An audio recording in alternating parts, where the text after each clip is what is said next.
ஜெபிப்போம்.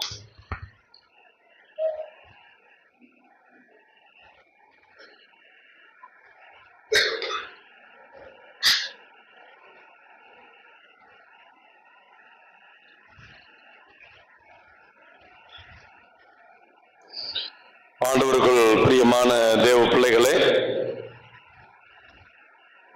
இந்த நாளிலே நாம் ஒரு சில இறை வார்த்தைகளை மையப்படுத்தி கடவுளை தேடியவர்கள் அடைந்த ஆசீர்வாதம் என்ன, கடவுளை தேடாதவர்கள் இவ்வுலகில் எல்லாவற்றையும் பெற்றிருந்தாலும் அவர்களுடைய வாழ்க்கை மிகவும் பரிதாபமாக முடிவதை நாம் விவிலியத்திலே பல மேற்கோள்கள் பல உவமைகளிலே பார்க்கிறோம். ஆண்டவர் ஏன் என்னிடம் வாருங்கள் என்று அழைக்கிறார்?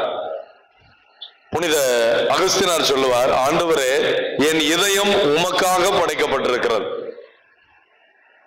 You have created my heart for you.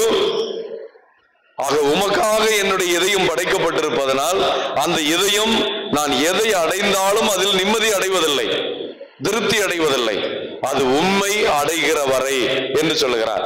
My heart does not rest until it rests in you என்று சொல்லுகிறார். Praise the Lord. Praise the Lord. ஆக இந்த ஆண்டின் தொடக்கத்திலேயே இந்த மையமான செய்தியை நாம் தெரிந்து கொள்வோம். இன்னைக்கு 2 மணி நேரம் நற்செய்தி பெருவிழா இருக்கும், அதனால ஒரு சிலர் வரல. என்ன சாதிக்க போகிறீர்கள்? இந்த நற்செய்தி பெருவிழாவை அடைய முடியாமல் எதை சாதிக்க போகிறோம் தெரியவில்லை, நமக்கு புரியவில்லை. 1 மணி நேரத்திற்கு மேலே உட்கார்ந்தால் ஆலயத்திலே நாம் ஆசீர்வாதம் பெறுவோம் என்று நமக்கு புரியவில்லை. அதனால் பலர் வரவில்லை. வருவார்கள் பாருங்கள், 11 மணிக்கு வருவார்கள் அல்லது 11:30 மணிக்கு வருவார்கள். ஆண்டவர் சொல்லுகிறாரே, காலையில் 9 மணிக்கு வேலைக்கு போனவர்களுக்கும் கடவுள் மதியம் 4 மணிக்கு வந்தவர்களுக்கும் சரியாகவே கொடுப்பார் என்ற நம்பிக்கை, கடவுள் மீது நாம் வைத்திருக்கிற பெரிய நம்பிக்கையினால் கடவுளை ஏமாற்றி கொண்டிருக்கிறோம். ஆனால் கடவுள் நம் இதயங்களை அறிகிறவர்.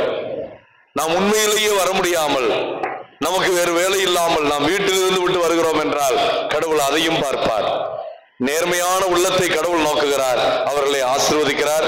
ஆகவே நாம் எப்படி வாழ வேண்டும், ஆண்டவர் நம்மை எதற்கு அழைக்கிறார் என்பதை யோவான் நற்செய்தி 7வது அதிகாரம், யோவான் நற்செய்தி 7வது அதிகாரம் 37 மற்றும் 38வது வசனங்களிலே ஆண்டவர் சொல்லுகிறார். அவரும் எருசலேம் ஆலயத்திலே அவர்களுக்கு போதித்து விட்டு, அந்த போதனையை கேட்க கொஞ்சம் பேர் தான் ஆலயத்துக்குள் இருக்கிறார்கள், எல்லாரும் வெளியே விளையாண்டு கொண்டிருக்கிறார்கள். இந்த உலகத்தில் எல்லாம் கிடைத்துவிடும் என்று நம்புகிறார்கள், உலக செல்வங்கள் போதும் என்று நினைக்கிறார்கள். அன்புக்குரியவர்களே, வீடு நிறைய உங்களுக்கு செல்வம் இருக்கலாம், உங்களுக்கு ஒரு வியாதி வந்து விட்டது என்றால் அதை யார் குணப்படுத்த முடியும்? மருத்துவர்கள் கைவிட்ட நிலையிலே உங்கள் செல்வங்கள் எல்லாம் உங்களை காப்பாற்றுமா? ஆகவே ஆண்டவர் நம்மை எதற்காக அழைக்கிறார்? ஆலயத்தை விட்டு வெளியே வந்து இயேசு ஆண்டவர் உரத்த குரலிலே அந்த இஸ்ரவேல் மக்களை அழைத்த ஜெபம் இது.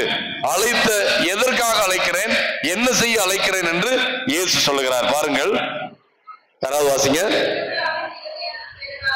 திருவிழாவின் இறுதியான பெருநாளில் இயேசு எழுந்து நின்று உரத்த குரலில், யாரேனும் தாகமாயிருந்தால் என்னிடம் வரட்டும், என்னிடம் நம்பிக்கை கொண்டோர் பருகட்டும். மறைநூல் கூறுவது போல அவர்களுடைய, நான் தருகிற தண்ணீரை, ஆண்டவருடைய வார்த்தை தண்ணீர், ஆண்டவர் தான் அந்த தண்ணீர், வாழ்வு தரும் தண்ணீர். நான் தருகிற உணவை உண்புகிறவனுக்கு பசியே இராது, நான் தருகிற பானத்தை குடிக்கிறவனுக்கு தாகமே இராது. இந்த உலகம் தர முடியாத நிம்மதியை, அமைதியை நான் உனக்கு தருவேன் என்று சொன்ன ஆண்டவர் பொய் சொல்ல தெரியாத ஆண்டவர். அவர் சொன்னதெல்லாம் நடந்தது என்றால் இதை நீங்கள் நம்பி ஆண்டவரை தேடினால் நீங்கள் அந்த தாகமில்லாத, நிறைவான, நோயில்லாத, மகிழ்ச்சியான, தொடுகிற காரியங்களை எல்லாம், தொட்டதெல்லாம் ஆண்டவர் வெற்றியடைய செய்வார் என்று பார்த்தோம். நினைத்த காரியம் வெற்றி பெறுவேன். அதெல்லாம் அந்த ஆண்டவரை நம்பி ஆண்டவர்கள் செய்கிற பிள்ளைகளுக்கு வெற்றி கட்டாயம் உண்டு. நான் அடிக்கடி நம்ம யூடியூப்ல ஒரு விளம்பரம் வந்துகிட்டே இருக்குது. ஏன் ஒரு சிலர் பணக்காரர்களாகி கொண்டிருக்கிறார்கள், ஒரு சிலர் ஏன் இன்னும் ஏழையாகவே மாறிக்கொண்டிருக்கிறார்கள். அவர்கள் வழி சொல்லுகிறார்கள் பணக்காரராக மாறுவதற்கும், ஏழைகள் பணக்காரராவதற்கும். ஆனால் பணக்காரரானாலும் ஏழையானாலும் நிம்மதி இல்லாமல் இருக்கிற பிள்ளைகளுக்கு இந்த உலகத்து செல்வங்களையும் விண்ணக செல்வங்களையும் கொடுத்து உங்களை நிம்மதியில நல்ல சுகத்துல வாழ வைக்க அவர் என்ன சொல்லுகிறார்? என்னிடம் பருகட்டும், மறைநூல் சொல்லுவது போல அவர்களுடைய உள்ளத்தில் வாழ்வு தரும் தண்ணீர் ஆராய் பெருக்கெடுத்து ஓடும். நம்ம வறண்ட இதயங்களாக இருக்கிறோம். நம்முடைய இதயத்திலே ஆண்டவருடைய வாழ்வு தரும் தண்ணீர் ஆராய் பெருக்கெடுத்து ஓடும் என்கிறார். Price the lord, praise the Lord. அன்பான தேவ பிள்ளைகளே, நம்ம ஆண்டவருடைய வாழ்வு தரும் தண்ணீர், அந்த கிருபை, அந்த அருள் நம்ம வாழ்க்கையில ஆராய் பெருக்கெடுத்து ஓடணும்னா நம்ம ஆண்டவரை எப்படி தேடணும்? இந்த 3 ஞானிகளை நல்லா மனசுல வச்சு பாருங்களேன். நானும் இந்த ஞானிகளுடைய கதையெல்லாம் ஒரு நாடகமாவே 3 மணி நேரத்துக்கு ஒரு நாடகம் எழுதியிருக்கிறேன். 4வது ஞானி அப்படின்னு ஒரு நாடகம் எழுதியிருக்கிறேன். 3 ஞானிகள் தானே இருக்கிறாங்க, ஆனா நான் 4வது ஞானி, அதுதான் நீங்களும் நானும் என்று வைத்து அந்த 4வது ஞானி என்று ஒரு நாடகத்தை நான் குருமானவனாக இருந்த போது எழுதி அதை அரங்கேற்றம் செய்தேன். முடிஞ்சிச்சுன்னா இந்த தவக்காலத்துல அந்த நாடகத்தை இளைஞர்கள் இளம்பெண்களை வைத்து போடலாம். ரொம்ப நல்லா இருக்கும். அந்த 3 ஞானிகளோடு சேர்ந்து 4 ஞானி கிளம்பினார்கள். அந்த ஒரு ஞானி என்ன ஆனார், அவர் எங்க வந்து இயேசுவை பார்த்தார் என்பதுதான் அந்த கதை. ஆக கடவுளை தேடுகிறவர்கள் கடைசி நேரத்திலும் கடவுளை கண்டுபிடிப்பார்கள். தன்னை தேடுகிற பிள்ளைகளை ஆண்டவர் அறிவார். அந்த சக்கை என்ற பாவி, வரி தண்டுகிறவன், திடீரென்று ஒரு நாள் ஆண்டவர் இயேசு யார் என்று பார்க்க வழி தேடினான் என்று நாம் லூக்கா நற்செய்தி 19வது அதிகாரத்துல பார்க்கிறோம். அவன் வழி தேடினான், இயேசுவை பார்க்கணும், ஆனா பார்க்கவே முடியல. ஏன்? அவன் குட்டையா இருந்தான். அவன் குள்ளனாக இருந்ததாலும் கூட்டம் அதிகமாக இருந்ததாலும் பல காரியங்கள் நமக்கு இருக்கும். நமக்கு வேலை இல்லாம எப்ப இருக்கு? நிறைய பேருக்கு தலைக்கு மேல வேலைம்பாங்க. என்ன நெதம் முடிவெட்டுற வேலையா? நமக்கு தலைக்கு மேல வேலை இருக்கு. வேலை இருந்துகிட்டே இருக்க. நீ சாகுற அன்னைக்கு கூட உனக்காக 4 பேர் வேலை செஞ்சுக்கிட்டே இருப்பாங்க. வேலை இருந்துகிட்டே இருக்கும். வாழ்வு என்பது வேறு, வேலை என்பது வேறு. வேலை செய்ய யாரும் இந்த உலகத்தில் பிறக்கவில்லை. நாம் வாழ பிறந்தவர்கள் அதை நிறைவாக அடையணும். நிறைவான வாழ்க்கை இருக்கணும்.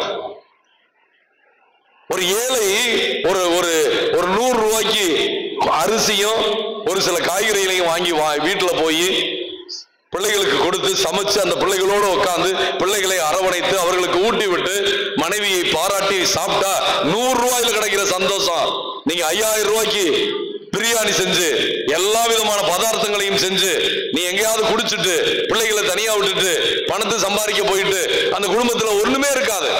100 ரூபாயில் வாங்குகிற சந்தோஷம் கடவுள் கொடுக்கிற கொடை. அந்த கடவுளுடைய கொடுப்பனை தந்தை, தாய், பிள்ளைகள் எல்லாருக்கும் கிடைக்கும். அதை தான் நம்ம புரிஞ்சுக்கணும். அப்ப நம்ம எப்படிப்பட்ட ஒரு வாஞ்சியோட தேடணும்? அந்த சக்கையை தேட விரும்பினான். கூட்டத்தை பார்த்து பயந்துருந்தான். எல்லாரும் என்னை கிண்டல் பண்ணுவாங்க, நீ வட்டி வாங்குற, நீ எல்லாரையும் ஏமாத்துற, நீ குட்டையனா இருக்கிற, இப்படி எல்லாம் நம்மளை திட்டுவாங்கன்னு பயந்துகிட்டு இருந்தான். ஆனா ஒரு நாள் அவன் கடவுளுடைய அருளில் நம்பிக்கை வைத்தான். அவன் நம்பிக்கை என்னவா இருந்தது? நான் ஆண்டவரை எப்படியும் சந்திப்பேன். வேகமாக ஓடினான். இயேசு வரப்போகிற வழியில மரத்து மேல ஏறி உட்கார்ந்துக்கிட்டான். அப்ப இயேசு கிட்ட யாரும் சொல்லல. உங்களை ஒருத்தன் தேடி போய் மரத்துல உட்கார்ந்துருக்கான்னு யாராவது சொன்னாங்களா? இல்ல. ஆனால் தன்னை தேடுகிறவர்களை இயேசு அறிவார். அந்த இடத்துக்கு போனோடனே அவ்வளவு பேரும் கூடவே இருந்தாங்க. இயேசுவை தொடர் பார்த்தாங்க. இயேசு சொல்றதெல்லாம் கேட்டாங்க. அவங்கள பார்த்து நான் உங்க வீட்டுக்கு வர்றேன்னு ஆண்டவர் சொல்லல. தன்னை தேடுகிறவரிடம் ஆண்டவர் அன்னார்ந்து பார்த்தார். சக்கையு விரைவாய் இறங்கி வா, இன்று நான் உன் வீட்டிற்கு வருகிறேன், உன்னோடு விருந்துண்ண போகிறேன் என்கிறார். அவனுக்கு அதிர்ச்ச பம்பர் குழுக்கள் பரிசு மாறி அவன் வேகமாக இறங்கி வந்தான். விரைவாக இறங்கி இயேசுவை தன் வீட்டில் வரவேற்றான். அந்த வரவேற்று இயேசு வீட்டுக்குள்ள வந்ததுக்கு அப்புறம் அவனுக்குள் எல்லா மாற்றம் வருகிறது. அவன் முழு மனிதனாக மாறுகிறான். அவன் செஞ்ச பாவத்தை எல்லாம் இயேசு கேட்கல. நீ என்னடா அப்படி எல்லாம் பண்ணிருக்கிய, இதெல்லாம் நியாயமானலாம் சொல்லவே இல்லை. அவனுக்குள் பரிசுத்த ஆவியானவர் இறங்கி வருகிறார். இயேசு வந்த உடனே அவன் சொல்றான், எழுந்து நிற்கிறான். இயேசுவுக்கு முன்னாடி எந்திரிச்சு நிற்கிறான். ஆண்டவரே, நான் யாரையாவது ஏமாற்றி எதையாவது கவர்ந்திருந்தால் அதை 4 மடங்காக கொடுத்து விடுகிறேன். என் சொத்திலே பாதியை ஏழைகளுக்கு கொடுத்து விடுகிறேன். இதெல்லாம் நாம் தவறாக சம்பாதித்தது. என்னை மன்னித்து ஏற்றுக்கொள்ளுங்கள் என்று சொன்னதோடு இயேசு மன்னிக்கிறேன், படுவா ராஸ்கோல் இப்படி செய்யாத, இதெல்லாம் சொல்லவே இல்லை. ஆனா என்ன சொல்றாரு? இன்று இந்த வீட்டிற்கு மீட்பு உண்டாயிற்று. அதுக்கப்புறம் நம்ம நற்செய்தியில சக்கை ஏழையா போயிட்டான், ஏழைகளுக்கு கொடுத்ததுனால மனம் தார்னதுனால இல்ல, அவன் பெரிய பணக்காரனாய் இயேசுவின் சீடனாய் அந்த ஊரிலேயே பெரிய எல்லாரும் ஏற்றுக்கொள்ளப்பட்டவனாய் கடவுளுடைய ஆசீர்வாதத்தை பெற்றான். ஆக ஆண்டவருடைய கரங்களுக்குள் வந்த பிள்ளைகளுக்கு அருள் வளங்கள் கூடிக்கிட்டே இருக்கும். போன வருஷம் நீங்க 10 லட்சம் ரூபாய் சம்பாரிச்சீங்கன்னா இந்த வருஷம் ஆண்டவர் 20 லட்சமாக்கி மாத்துவார். போன வருஷம் உங்க பிள்ளைகள் படித்ததை விட நல்ல ஞானத்தில் வளர்ப்பார், உங்கள் தொழில் வளர்ச்சியை கொடுப்பார். ஆனால் ஆண்டவர் இல்லாத இடத்துல அது வெறுமையா இருக்கும். எல்லாம் இருந்தாலும் ஆண்டவர் இருக்கணும். குடும்பத்துக்குள்ள, உங்க இதயத்துக்குள்ள, உங்க பிள்ளைகளுக்குள்ள, உங்க மனைவிக்குள்ள நீங்கள் கட்டி எழுப்புகிற குடும்பம் ஆண்டவரால் கட்டப்பட வேண்டும். திருப்பாடல் சொல்லுகிறது, ஆண்டவருக்குள் தன் வீட்டை கட்டாதவன் அவன் வீணாக கட்டுகிறான்.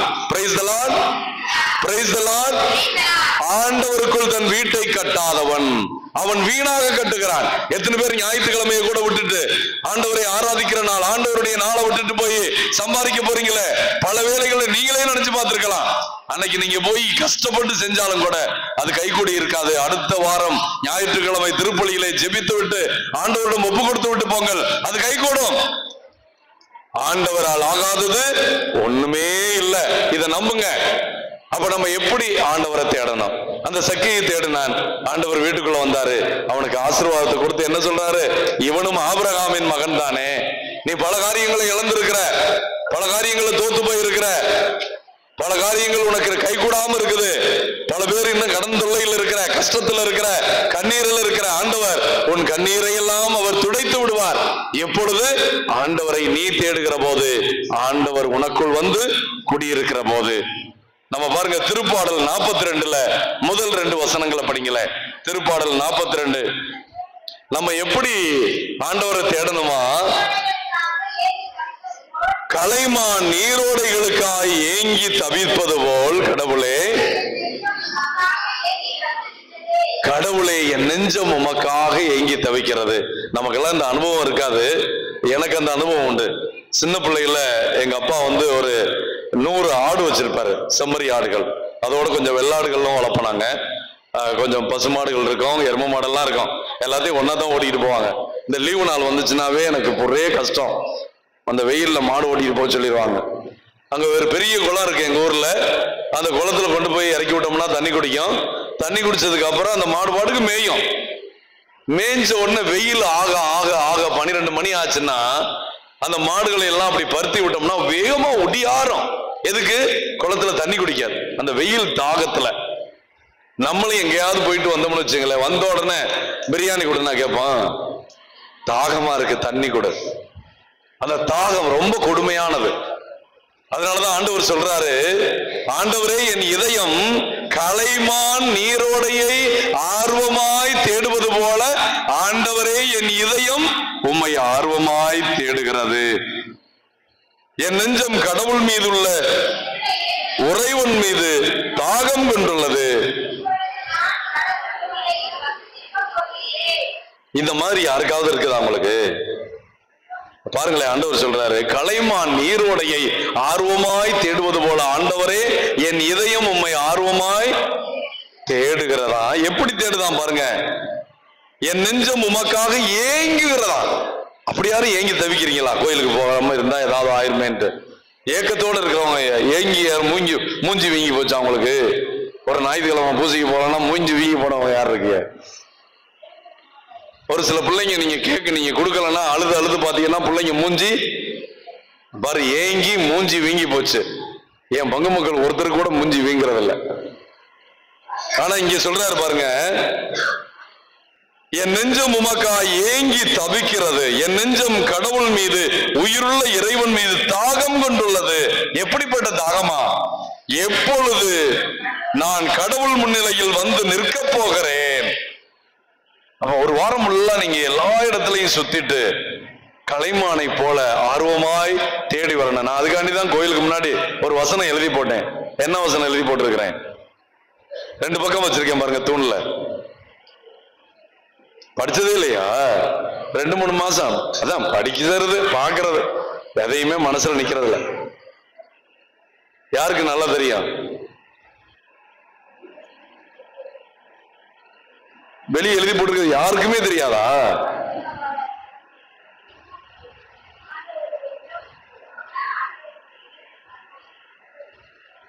விழிப்போடு இருக்கணுமா?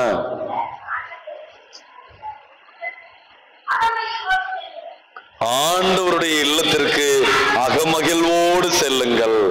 2 பக்கம் எழுதி போட்டிருக்கிறேன் பாருங்க. நம்ம என்ன கவனிக்கிறோம், மறையுறையில் என்ன கவனிக்கிறார்? அது எப்ப போட்டேன் தெரியுமா? அது எப்ப போட்டேன்? விவிலிய ஞாயிறு அன்னைக்கு போட்டேன். ஏறக்குறைய 3 மாசமா அங்க இருக்குது.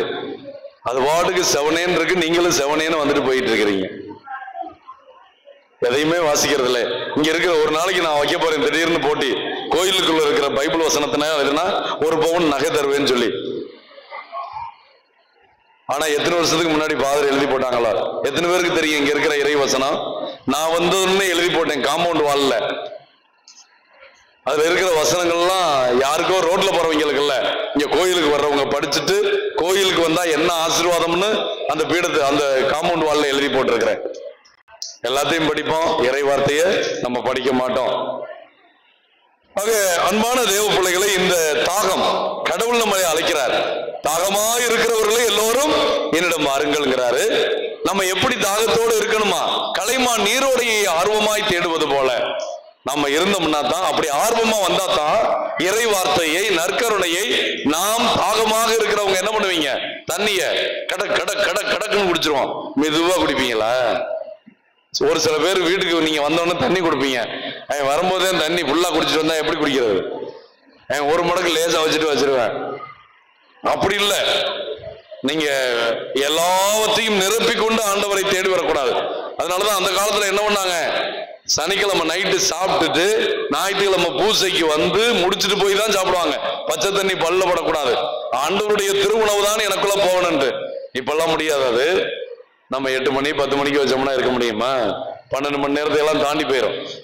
அந்த உடல் ரீதியான தயாரிப்பையோட உள்ளம், நாளைக்கு ஞாயிற்றுக்கிழமை நான் நல்ல பாவசீனம் பண்ணாம இருக்கிறேன், சீக்கிரமா போய் பார்த்து ஒரு பாவசீனம் பண்ணிட்டு ஞாயிற்றுக்கிழமை திருப்பலியில கலந்துக்கிட்டு இறை வார்த்தையை கேட்டு நற்கருணை விருந்துல கலந்துக்கிட்டு ஆண்டவருடைய அருளை பெற்று சுட்டு நான் போகணும். இந்த வாரம் முழுவதும் என் குடும்பத்தில் இருந்த கஷ்டங்கள் நீங்கணும், கடவுளுடைய வல்லமை வரணும், ஆண்டவர் ஆட்கொள்ளணும், எனக்கு ஆசீர்வாதம் வேணும். ஆண்டவரே, நீர் ஆசீர்வதிக்கவில்லை என்றால் வேறு யார் என்னை ஆசீர்வதிப்பார்?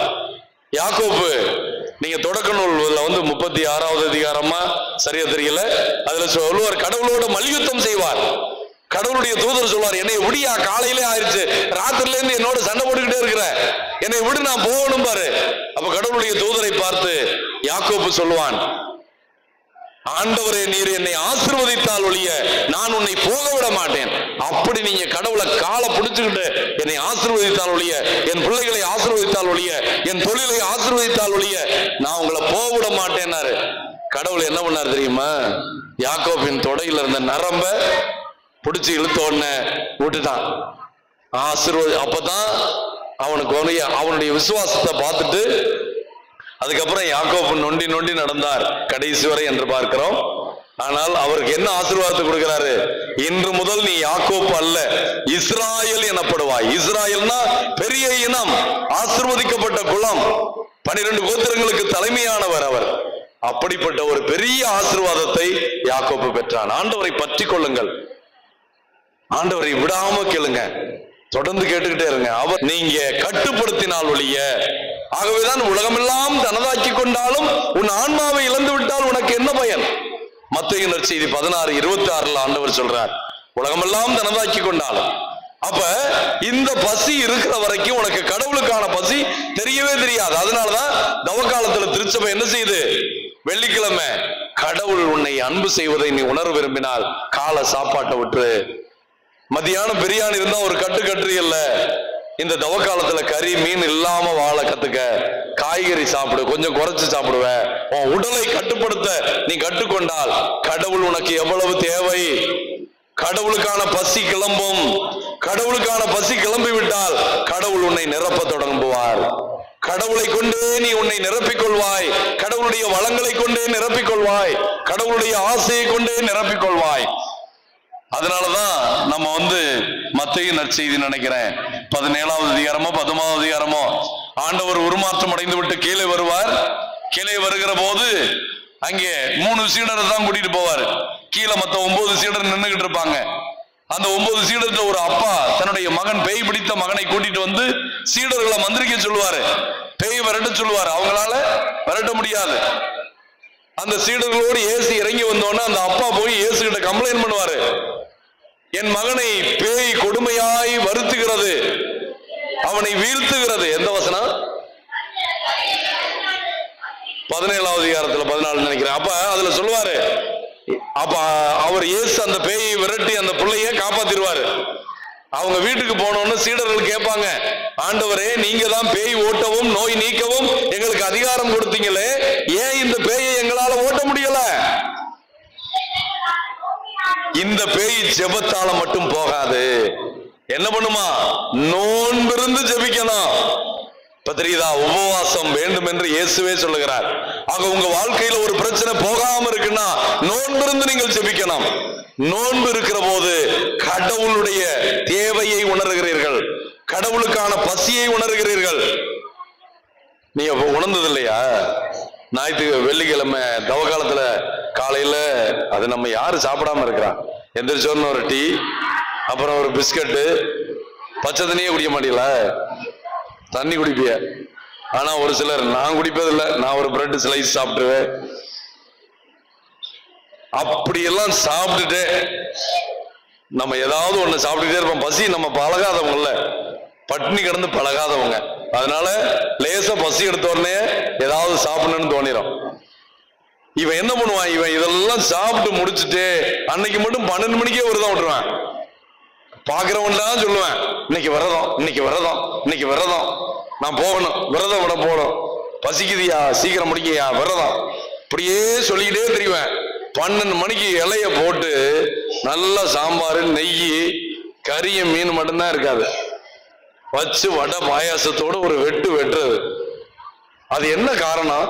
நம்ம பசியோடு இருந்ததனுடைய நிகழ்வு. அன்னைக்கு சாப்பாடு சாதாரணமா இருந்தாலும் அவ்வளவு சுவையாக இருக்கும். பசியோடு நீங்க சாப்பிட்டு பாருங்க, அதனுடைய சுவை உங்களுக்கு தெரியும்.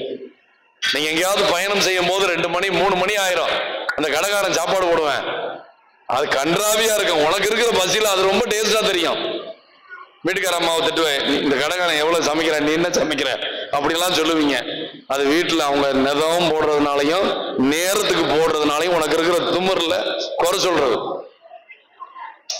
அப்ப நம்ம பசியோட இருந்து அந்த பசியினுடைய அருமை தெரிந்தால் நாம் சாப்பிடுற சாப்பாட்டினுடைய அருமை தெரியும். ஆக கடவுளுக்கான பசி நமக்குள் வந்தால் கடவுளை தேடுவதனுடைய அருமை நமக்கு தெரியும். எசையா புத்தகம் 55வது அதிகாரம் 1 வசனம். எசையா 55 1 வசனம்.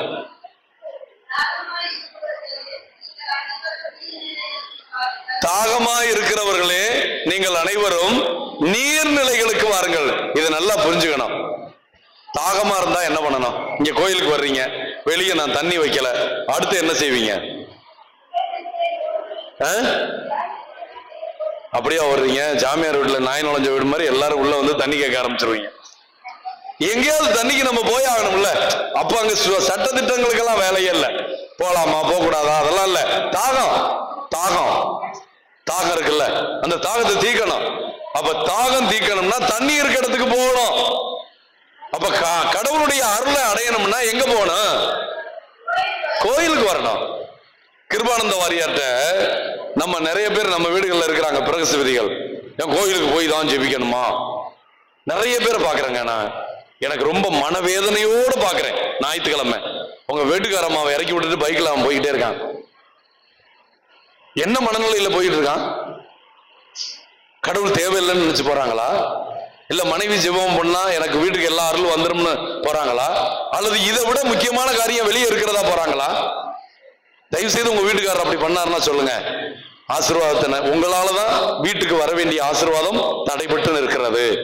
வாருங்கள், சேர்ந்து போவோம், ஆண்டவரை தொழுது ஆசீர் பெற்று வருவோம்னு சொல்லுங்க. எப்படியாவது சொல்லுங்க. 2 அடி வாங்கினாலும் கூட்டிட்டு வாங்க. அவர்களை எப்படியாவது நீங்கள் கூட்டி வருகிற நாளிலே ஆசீர்வாதத்தின் தொடக்கம் இந்த பங்குல அபரிவிதமாய் இருக்கும். உங்கள் குடும்பங்களில் அபரிவிதமாய் இருக்கும். அது தெரிஞ்சுக்கணும். அப்ப கிருபானந்த வாரியார்ட்ட போய் கேட்டாங்களாம், கடவுள் தான் எல்லா இடத்துலயும் இருக்கிறாங்களே, தூணிலும் இருக்கிறார், துரும்பிலும் இருக்கிறாரு, அப்புறம் ஏன் கோயிலுக்கு போனோம் அப்படின்னாராம். அப்படியாப்பா, காலையில எழுந்திரிச்ச உடனே காப்பி குடிக்கிறிய, எதை வச்சு காப்பி போடுறாங்க? பால் வச்சு. பால் எங்க இருந்து வருது? பசுமாட்டுல இருந்து வருது. பசுமாட்டுல இருந்து பால் வருதா? ஆமா. அப்ப பசுமாட்டுல இருந்து பால் வந்தா நீ அது கொம்புல இருந்து கறக்க முடியுமாயா? கறக்க முடியாது. வால்ல இருந்து கறக்க முடியுமா? கறக்க முடியாது. கால்ல இருந்து கறக்க முடியுமா? கறக்க முடியாது. தும்முல இருந்து கறக்க முடியுமா? கறக்க முடியாது. எங்க இருந்து கறக்கணும்? பால் சுரக்கிற இடம் மடிதானே, அங்க இருந்துதான் பால் கறக்கணும். நானா அது மாதிரிதான் பசுமாடுங்கிறது ஒரு பெருசு. கடவுள் எல்லா இடத்துல இருந்தாலும் ஆண்டவருடைய அருள் சுரக்கின்ற, அவரால் அபிஷேகம் செய்யப்பட்ட அந்த ஆலயத்திற்குள் போனாதான் நீ பசுமாட்டின் மடியில் பால் கலப்பது போல கடவுளுடைய அருளை கறந்து வர முடியும். நாரா praise the lord, praise the lord. அப்ப ஆலயத்திற்கு வருவதனுடைய அர்த்தம் எசையா புத்தகம் 55:1 ஆண்டவர் என்ன சொல்றாரு? தாகமாய் இருப்பவர்களே, கஷ்டத்தில் இருப்பவர்களே, துன்பத்தில் இருக்கிறவர்களே, கடந்தொல்லையில் இருப்பவர்களே, பிள்ளைகளுக்காக ஜெபிக்கிறவர்களே, கணவனுடைய குடிப்பழக்கம் நீங்க வேண்டும் என்று கண்ணீரோடு ஜெபிக்கிறவர்களே, எங்க வாங்க? கோயிலுக்கு வாங்க. ஆண்டவருடைய அருள் நிலை இங்குதான் இருக்கு. தாகத்தோடு இருந்தா நீர்நிலைக்கு போகலாம். கடவுளுடைய அருளால் தான் சில காரியங்கள் முடியும். கடவுளுடைய காரியத்தை மருந்து செய்யாததை ஆண்டவருடைய திருமருந்து செய்யும். நீ போடுற மாத்திரை செய்யாததை நற்கருணை செய்யும். நம்பிக்கையோடு வந்தால், நம்பிக்கையோடு வந்தால் அந்த 100 தொலைவனை போல ஆண்டவரே ஒரு வார்த்தை சொல்லும், என் தாய் குணம் பெறுவாள், என் தந்தை குணம் பெறுவார், என் பிள்ளைகள் குணம் பெறும், என் பிள்ளைகள் வெற்றி பெறுவார்கள், அவர்கள் ஜெயிப்பார்கள், நல்ல வேலைக்கு போவார்கள். ஆண்டவரே நீர் ஒரு வார்த்தை சொல்லும்.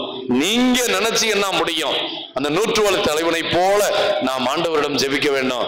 பெரியவர் பெரியவர் பெரியவர், பெரிய பெரிய காரியங்கள் செய்பவர் இயேசு ஆண்டவர், இயேசு ஆண்டவர். அப்படியே பாடிக்கிட்டு திரிங்க, எங்க போனாலும் பாடுங்க. பெரியவர் பெரியவர் பெரியவர், இயேசு பெரியவர், பெரிய பெரிய காரியங்கள் செய்பவர் என் ஏவன் இயேசு ஆண்டவர் என்று சொல்லிக் கொண்டிருங்கள். அவர் வெற்றி பெறும். தொடர்ந்து படிங்க. அதை 55:1.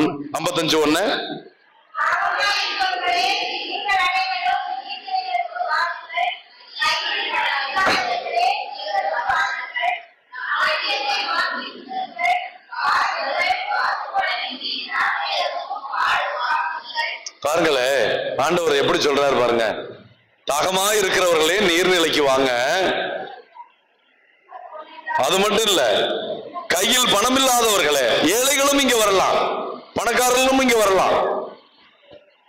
நீங்களும் பாருங்கள், தானியம் வாங்கி உண்ணுங்கள், வாருங்கள், காசு பணமின்றி திராட்சை ரசமும் பாலும் வாங்குங்கள்.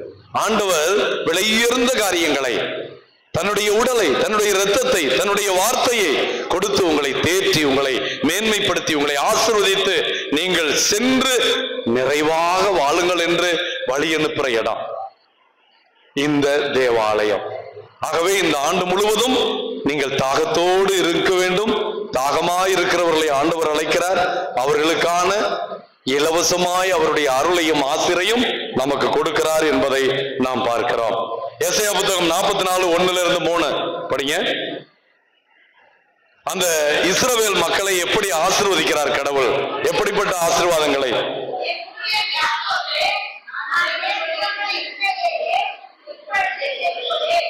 என் ஊழியன் யாக்கோபே, நான் தேர்ந்து கொண்ட இஸ்ராயேலே, இப்பொழுது செவி கொடு. உன்னை படைத்தவரும் உன் தாயின் கருப்பையில் உன்னை உருவாக்கியவரும் உனக்கு உதவி செய்வதற்குமாகிய ஆண்டவர் கூறுவதை கேள்.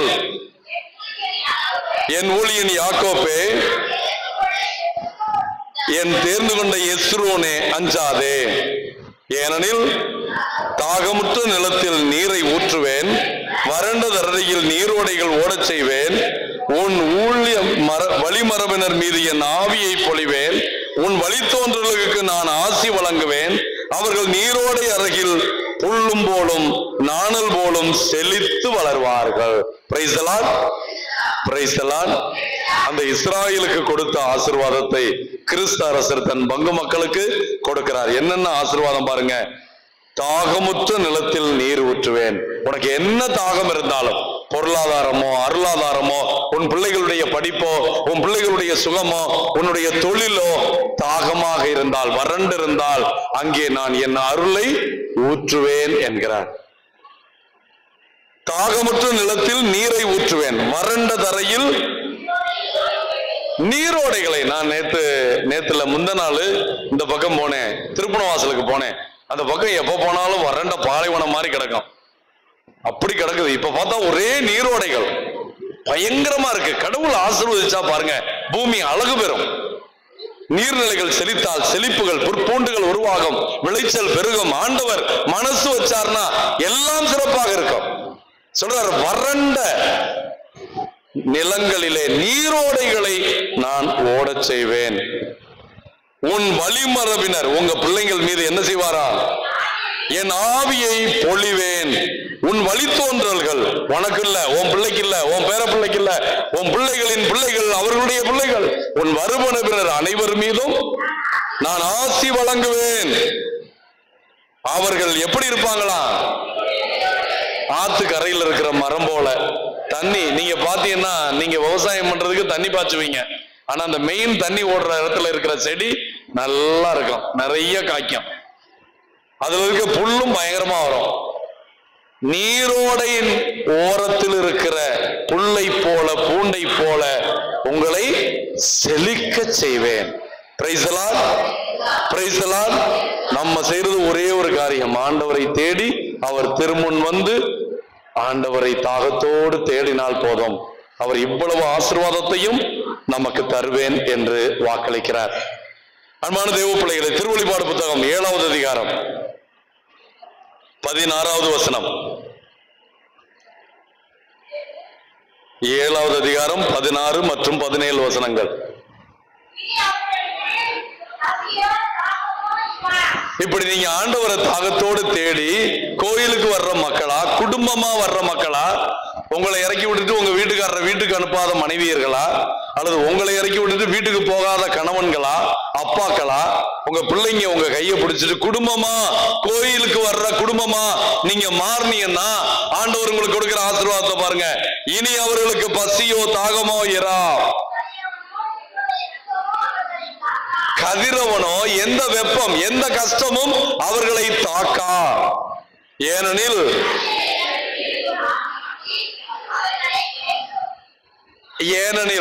அரியணையில் இருக்கிற ஆட்டுக்குட்டி யாரு? ஏசப்பா. அவர் இந்த குடும்பத்தை எல்லாம் மேய்த்து வழிநடத்த போறாராம். ஏனெனில் அரியணையின் நடுவில் இருக்கும் ஆட்டுக்குட்டி அவர்களை மேய்க்கும், வாழ்வளிக்கும் நீரூற்றுகளுக்கு வழிநடத்தி செல்லும்.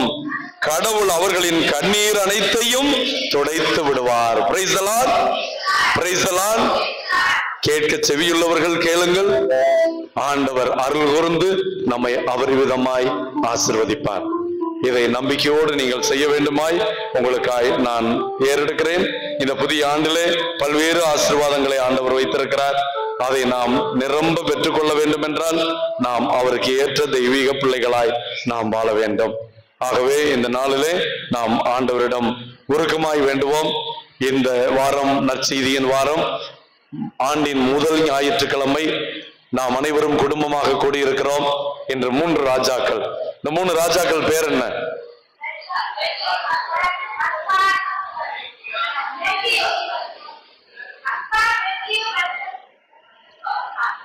இந்த வருஷம் நல்லா தெரிஞ்சுங்க, அடுத்த வருஷமாவது படார்னு எல்லாரும் சொல்லணும். முதல்ல Gaspar, Melchior, Balthazar. Gaspar, Melchior, Balthazar. Gaspar இங்க இருக்காரு, வேற யார் இருக்கா? மெல்கியோர், மெல்கிசேதேக்கா. மெல்கியோர் இல்ல, பல்தசார் இருக்கீல.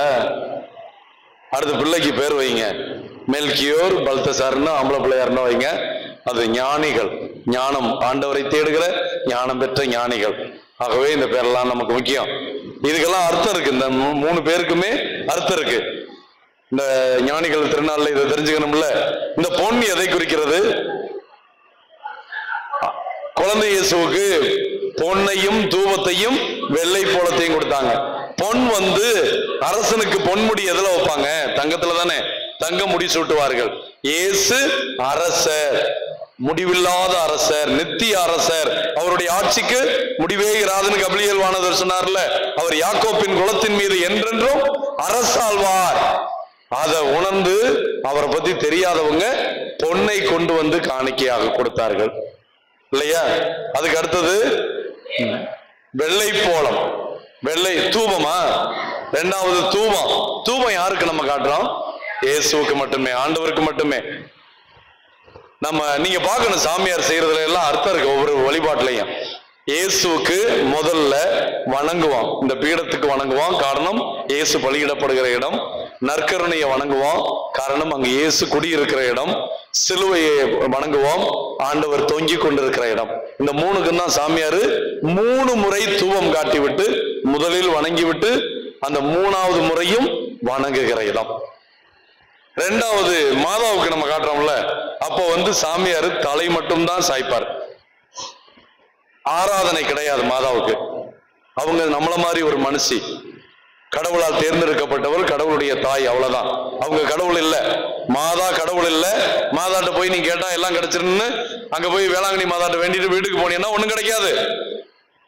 அங்க போன உடனே அவங்க என்ன சொல்லுவாங்க? என்னால முடியாது, இங்க பையில ஒண்ணும் இல்ல அப்படின்றாங்க. வடிவேல் மாதிரி பைய எடுத்து வெளியே போட்டுருவாங்க. எனக்கிட்ட ஒண்ணும் இல்ல, என் கையில வச்சிருக்கேன் பாரு இயேசு, இயேசுதான் எல்லாம், இயேசுதான் எல்லாம்.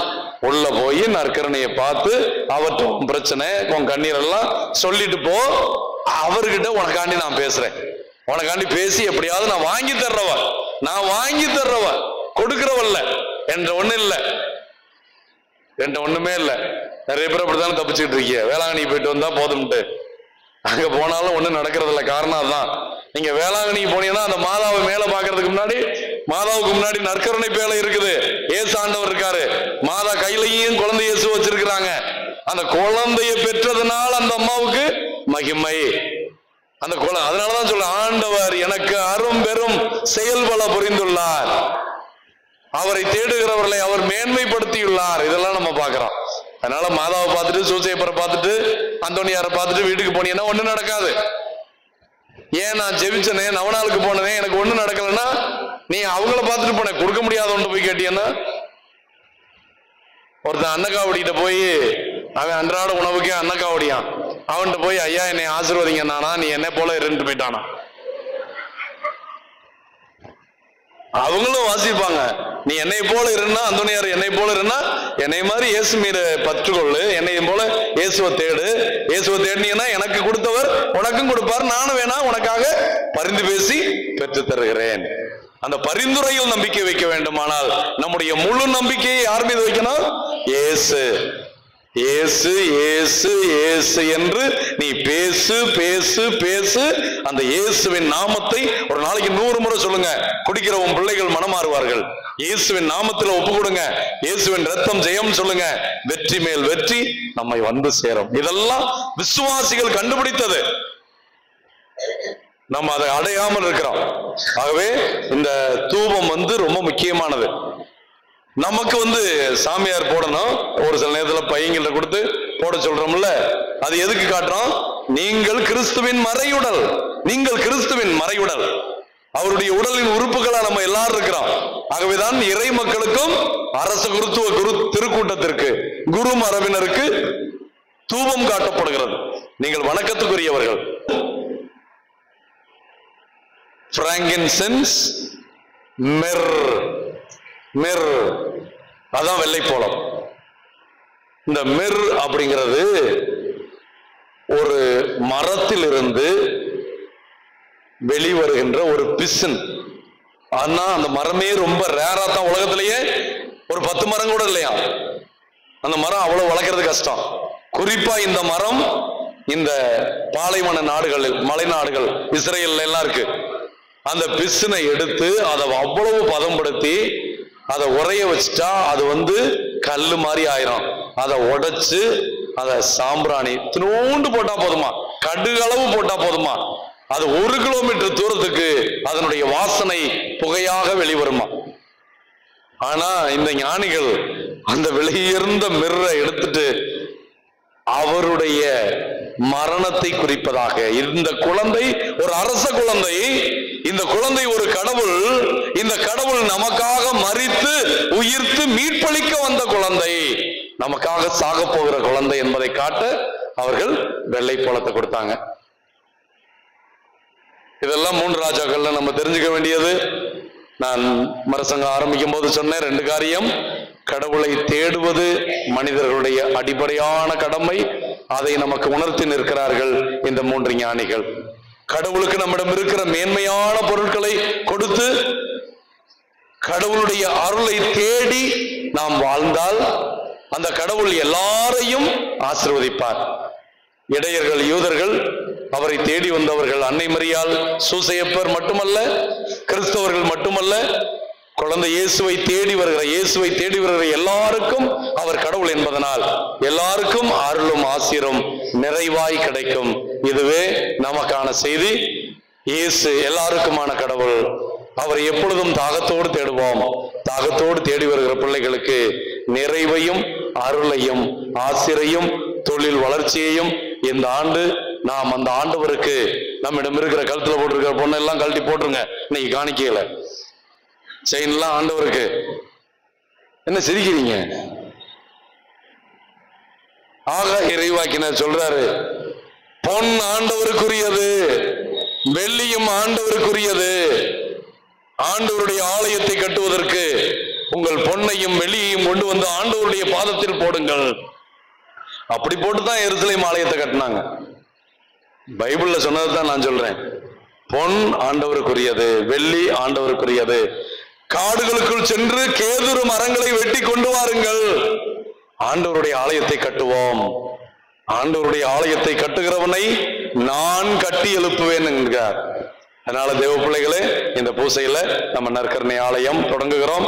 அது நிற்காமல் நிலையாமல் ஈஸ்டர் பெருவிழாவிற்கு முன்பாக இந்த ஆலயம் உருவாகி நம்ம அந்த நற்கருணை ஆண்டவரை பெரிய வியாழக்கிழமை தூக்கிட்டு போகும்ல, அப்படி எடுத்துட்டு போய் அந்த நற்கருணை ஆலயத்துக்குள்ளே வைத்து நாம் எல்லாம் ஆராதிக்கக்கூடிய வாஞ்சை கிடைக்க உங்களிடம் இருக்கிற பொன்னை, உங்களிடம் இருக்கிற பொருளை நீங்கள் வாஞ்சையோடு கொண்டு வந்து கொடுத்து ஆலயத்தை முடியுங்கள். ஆண்டவர் இந்த ஆசீர்வாதத்தை இந்த ஆண்டிலே ரெட்டிப்பாய் கொடுத்து நம்மை எல்லாம் மிகுதியாய் ஆசீர்வதிப்பார். எழுந்து நின்று நம் விசுவாசத்தை அறிக்கையிடுவோம். இப்பொழுது இந்த இருக்கிறவங்க வாலண்டியர்ஸ், அன்பிய தலைவர்கள் 3 ராஜாக்களுக்கு பொங்கல் வச்சிருக்கிற அந்த பொங்கல் பானையை பீடத்துக்கு காணிக்கையோட சேர்த்து எடுத்துட்டு வாங்க. எழுந்து நின்று நம்முடைய விசுவாசத்தை அறிக்கையிடுவோம்.